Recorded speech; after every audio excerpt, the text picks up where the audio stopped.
The restaurant was the kind of place where laughter had an expensive echo, where perfume, polished silverware, and pride filled the air.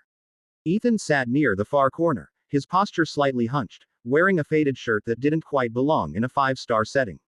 Across from him sat his 7-year-old daughter, Lily, a bright-eyed little girl with messy braids and the kind of smile that could light up a room. "Daddy, can I get the chocolate cake after dinner?" she asked softly, her big eyes full of hope. Ethan smiled weakly. "Maybe next time, sweetheart. We'll see how much I have left, okay?" Money was tight. Ever since his wife passed away 2 years ago, life had been a string of sacrifices, one after another. He worked double shifts at a mechanic's shop, saving every penny just to take Lily out once a month to a place where she could feel special. Tonight was that night. But not everyone saw the beauty in it. At a nearby table sat Sophia Grant, elegant, confident, and the kind of woman who seemed to own the room. Her laughter was loud, her jewelry brighter than the chandeliers. She was surrounded by friends, the kind who noticed everything but understood nothing. "Look at that man," Sophia whispered, glancing toward Ethan. "He's feeding his kid like this is a picnic. Who brings a child here in those clothes?" Her friend chuckled. "Maybe it's his first time seeing real silverware." They laughed, unaware that Lily heard them. The little girl looked down at her plate, pushing her food around. Ethan noticed, his heart tightening. "Hey," he said softly, lifting her chin. "You okay?" Lily nodded, forcing a smile. "Yeah. I'm just not hungry anymore." Ethan didn't turn to look at them. He didn't have to. He'd heard it all before. The whispers, the judgment, the pity. But tonight wasn't about pride. It was about keeping his daughter's heart safe from a world that could be cruel. Then came the moment that would change everything. As Sophia lifted her wine glass to toast another meaningless story, the ground trembled slightly.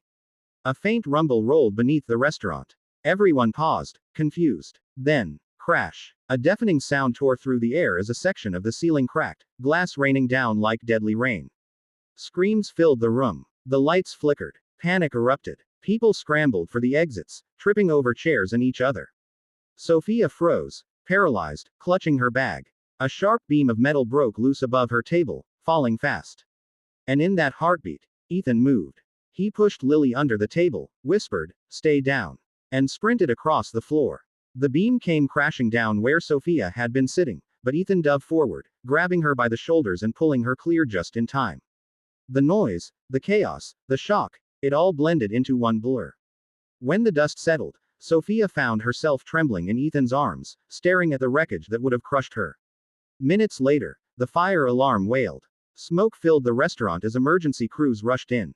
Guests coughed and stumbled out into the cold night air. Sophia stood outside, her perfect hair in disarray, her dress torn at the sleeve. She watched as Ethan crouched beside his daughter, checking her for injuries. Lily hugged him tightly, crying into his chest. Something inside Sophia cracked. She walked toward him slowly. You saved me," she said, her voice breaking. "You could have been killed." Ethan looked up, wiping a smear of blood from his arm. "You would have done the same," he said simply. But she knew she wouldn't have. Not her. Not the woman who'd just been laughing at him minutes earlier. "I'm sorry," she whispered, tears forming. "For what I said. For how I acted." Ethan gave a small, tired smile. "It's okay. People see what they want to see." Lily tugged at Sophia's hand. "My daddy's really brave," she said proudly. Sophia knelt down, meeting the girl's innocent gaze. "He's more than brave," she said softly. "He's the kind of person this world needs more of." Over the next few days, Sophia couldn't stop thinking about that night. About how quickly life could flip, how the man she judged turned out to be the hero who saved her.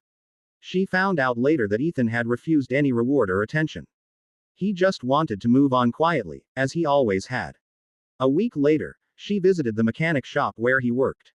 His hands were covered in grease, his face tired, but when Lily ran to him after school, his smile was brighter than anything money could buy.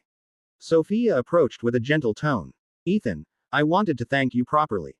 You didn't just save my life. You opened my eyes." He looked surprised. "You don't owe me anything, Sophia." "Maybe not," she said, "but I owe you respect. And maybe a friendship, if you'll accept that." Lily giggled. "She brought you cookies, Daddy." Ethan laughed softly for the first time in a long while. That moment wasn't about forgiveness or pride. It was about seeing people for who they are, not how they appear.